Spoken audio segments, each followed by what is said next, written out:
¿Qué tal? ¿Cómo les va? ¿Qué dicen formalmente? Muy bienvenidos, muy buenas tardes. Ya está Lourdes Marchese, ya está Javier Lanari, ya está el equipo para compartir toda la info hasta las 5 de la tarde. Y si uno tuviera que abrir la ventana del día, más allá del sol que nos cobija en medio de un frío que ha dado algún respiro, uno debería buscar estas tres imágenes que describen por dónde estamos en el arranque de esta semana. En el capítulo 31 de mayo, el último día del capítulo 5 del calendario, ya adentrándonos en junio, un mes virtualmente bisagra, dice el gobierno. Bueno, primero, el tema vacunas, centro de la escena en medio de el pico del COVID. Y acá lo que marco es que hay una especie de campaña con épica, pero sin motivos para el festejo.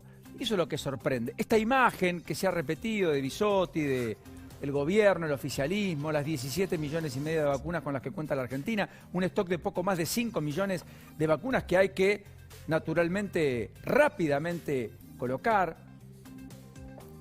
Y a mí me sorprende la idea de construir una épica sobre algo que pudo haber sido épico hace 90 días, lo cual hubiera generado que hoy no tuviéramos el sistema estresado como lo tenemos, ni tampoco los muertos que tenemos, pero que ya dejó de ser épico, ahora es responsabilidad, obligación. Enhorabuena que estén llegando. Yo se los dije acá, más de una oportunidad. Me jactaron o me tildaron de ser optimista.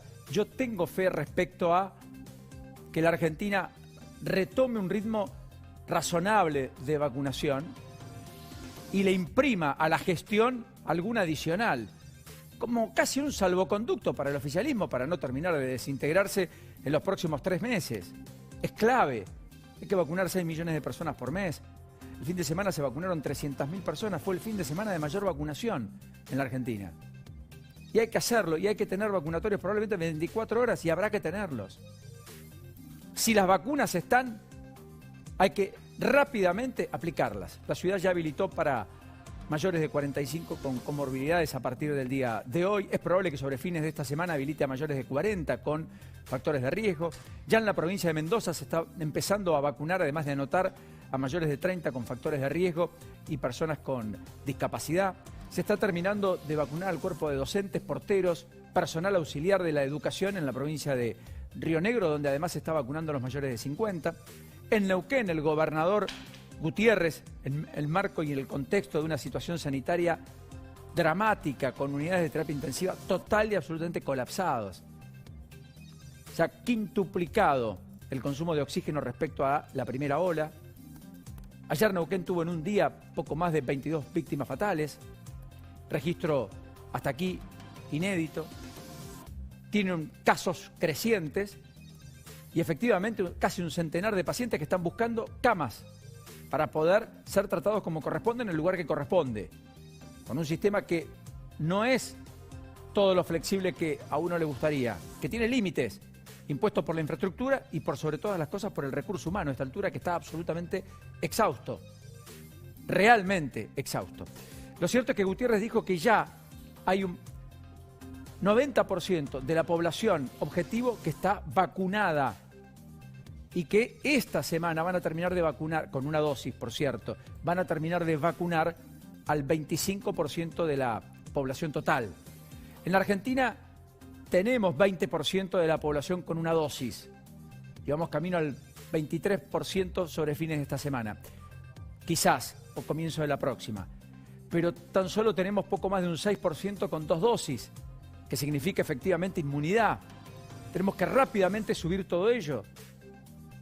Además habrá que vacunar a 3 millones de personas en los próximos 30 días porque son aquellos que se vacunaron con las primeras dosis entre febrero y fines de marzo y a los cuales se les vence esa ventana que se les abrió en particular con la Sputnik de 90 días.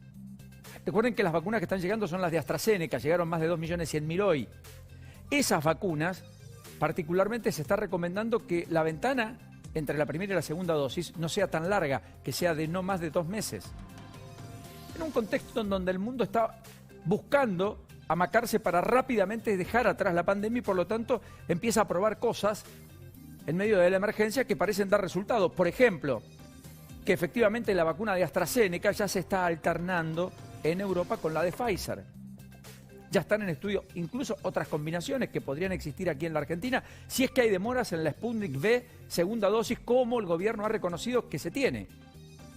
Gobierno que, por otra parte, tuvo a la ministra Bisotti regresando al país el domingo a la madrugada, junto a Cecilia Nicolini, después de lo que ella blanqueó, firmar un convenio de confidencialidad con Cuba, una isla que hoy ha reconocido que, fruto de los bloqueos, no está pudiendo producir en serie la vacuna que dice haber desarrollado y que supuestamente la Argentina podría eventualmente comprar. Este es Díaz Canelo, Carla Bisotti.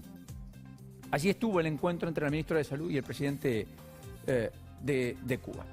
Así que el primer gran aspecto es este, una campaña épica sin motivos para el festejo, porque hubiera sido épica si hubiéramos tenido la suficiente cantidad de vacunas como para morigerar sustancialmente esta segunda ola que está siendo letal, devastadora en sectores por completo y que está desmembrando familias enteras.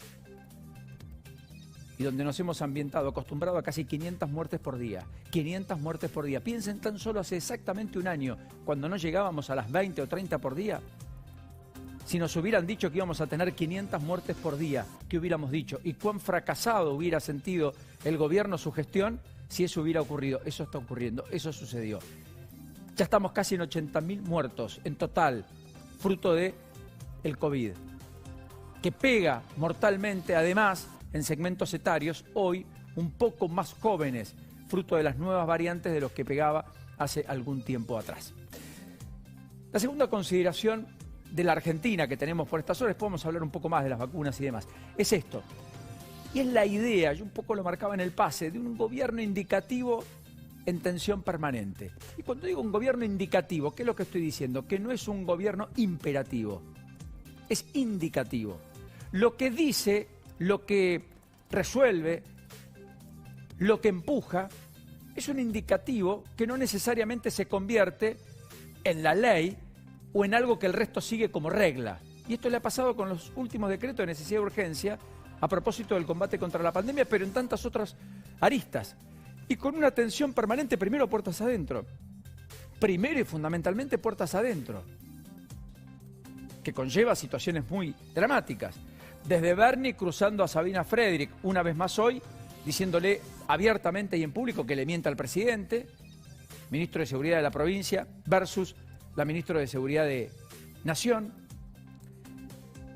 Contradicciones explícitas respecto a ciertas relaciones,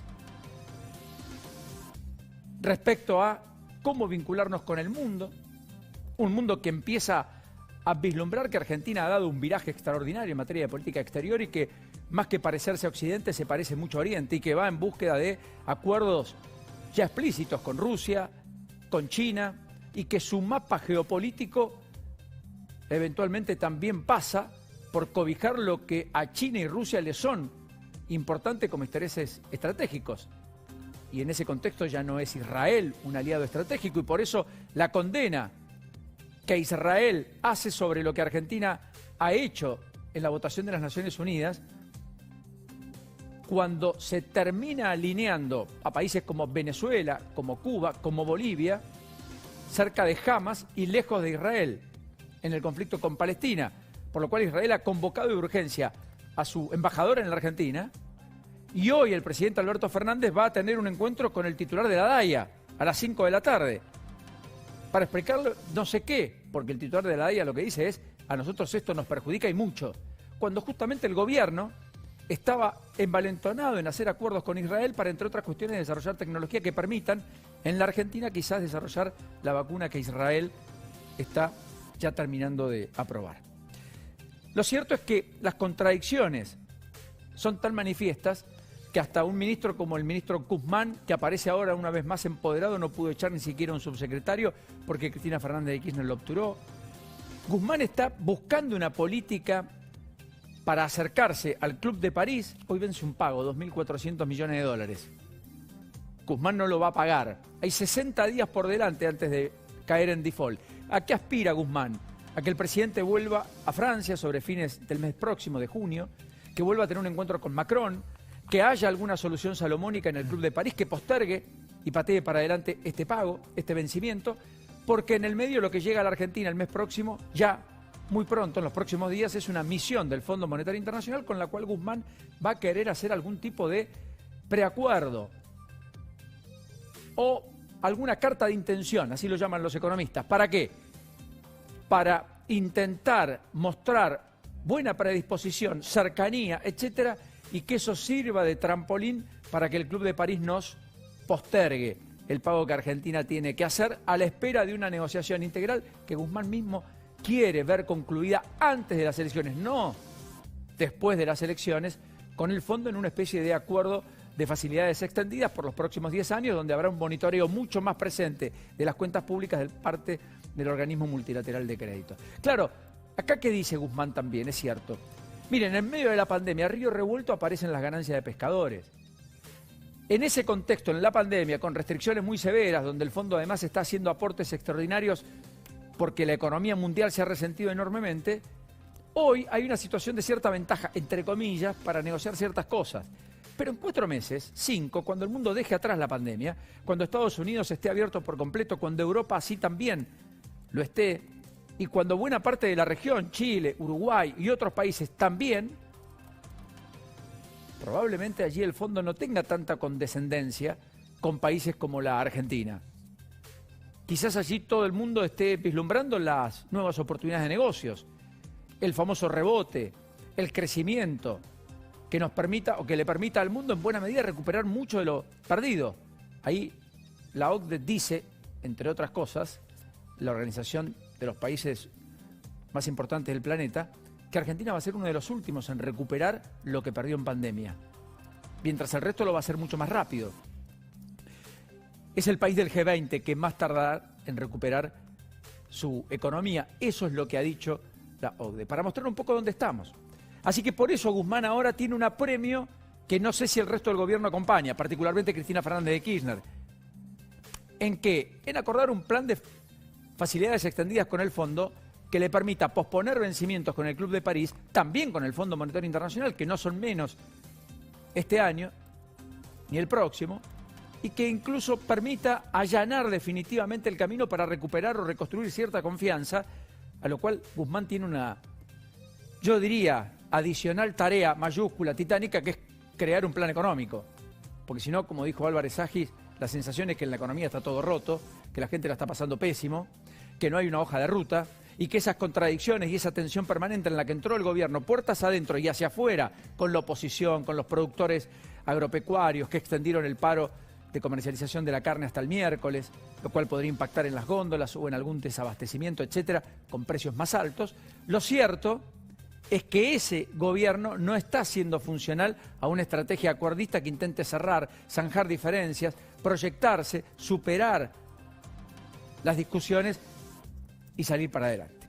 Y el tercer aspecto, ahora sí, ya muy importante, es este, que yo marcaba, lo del Club del París y el Fondo Monetario y el acuerdo para posponer, no para resolver. Porque si bien yo les marco todo lo que les cuento y entiendo que eso está pasando en la dinámica interna, todo es fruto de que acá de lo que se trata es de algo que implique posponer, aunque no resolver.